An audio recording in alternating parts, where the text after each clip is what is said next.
The newest installment in one of the most popular horror movie franchises is releasing this weekend, and I'm really excited to talk about this one because it might be the worst one in the series. Let's find out in the review.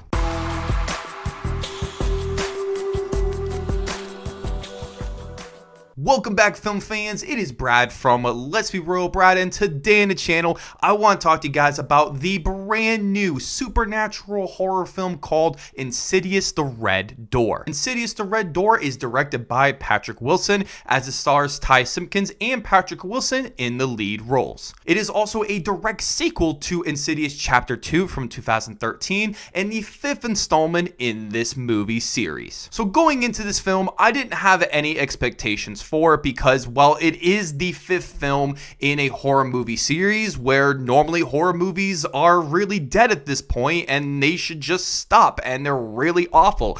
But I was more curious about this one in particular because this is the first film in the series to not be written by the creator and writer of all of the other previous films, Leigh Whannell. Unfortunately, Insidious: The Red Door has a lot of great concepts and story ideas that could have worked in a much better film, but the film is just so boring and uninteresting, and you just want this movie to end. In my opinion, this is the worst film in the series, and I'm glad this is going to be the final one in the main series because this movie actually has an ending to these characters and it actually wraps up pretty nicely, and I actually enjoyed that about this film. So let's just dive into some of the positives that I had with this film, and I have to start with Ty Simpkins. Ty Simpkins is actually credited as the top billing actor of this film, which I thought was very interesting considering that that hasn't happened before in any of the other films, and it makes sense because the movie is about him. He gets the most screen time,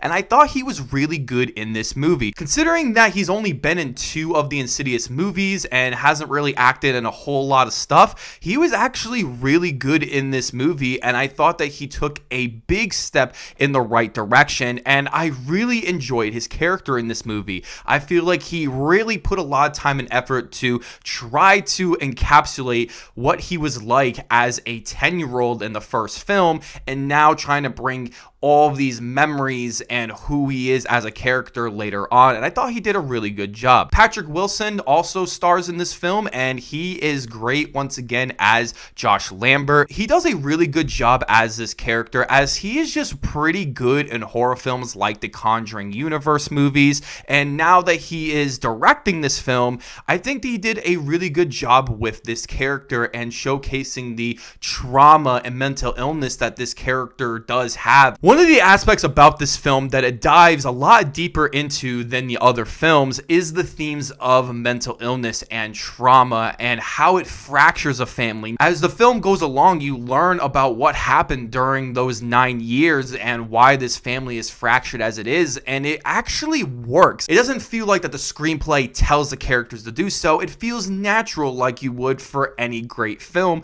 and I found it to be the most enjoyable and emotional aspect of this film. Patrick Wilson clearly wanted this film to go in a more emotional direction because the horror in this movie isn't all that great, and that's something I will dive into more, but he's focusing so much on the family, and I found it to be really good considering that a lot of big studio horror films don't even try to dive into something like this. I also really enjoyed the story of this movie with Dalton go to college and him going back through his memories and seeing things that he didn't remember. It wasn't just the same movie that we have seen before, but it did something different in the future, and I found it to be really good. I also really enjoyed Josh's story here, where I don't want to dive too much into it because I don't think the trailers really show a lot of his story, but I found it to actually be pretty decent, and I wish that this story element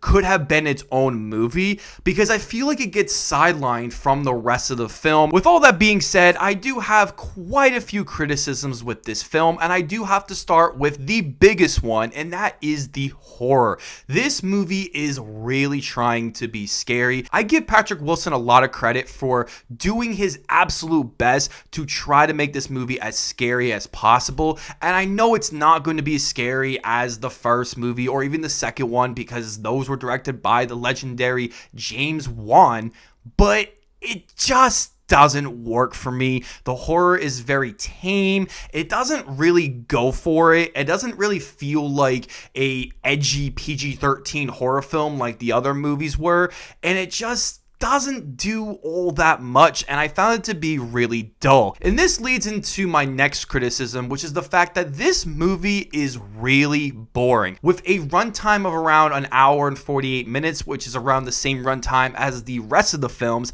this movie just feels really slow and boring and just not all that interesting. And I think a lot of this is due to the screenplay, where the first act of the movie was probably the best aspect about it, where we're setting up all these different storylines, and I found it to be really good. And I was thinking to myself, wow, this actually might be pretty good.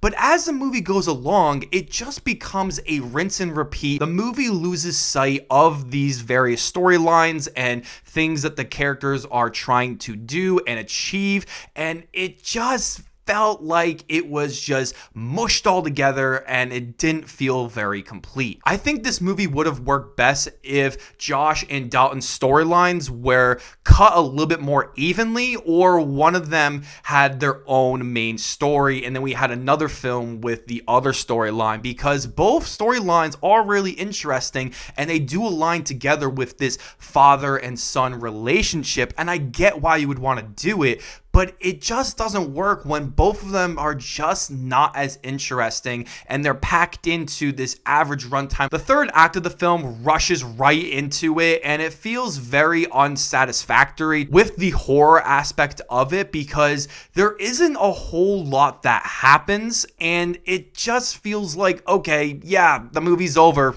Okay, but I did find the emotional ending of these characters and the ending itself was very satisfying. So for fans who really enjoy these characters and have a love for them, I think they're going to be satisfied in that way, but not in terms of the horror movie genre that it's set in. Overall, guys, Insidious the Red Door was a disappointing finale in this main series, as there were so many great storylines and concepts that I really enjoyed and some fun moments throughout that did make this movie somewhat entertaining at parts, but with the movie feeling so boring, not scary, and feeling sort of dull, this finale of this series just felt very underwhelming, and I believe it to be the worst one of the series. If you guys are fans of the series, do go check this movie out because you guys definitely deserve an ending for this series. But if you don't really care for it, then I would just skip this one altogether. You aren't missing a whole much,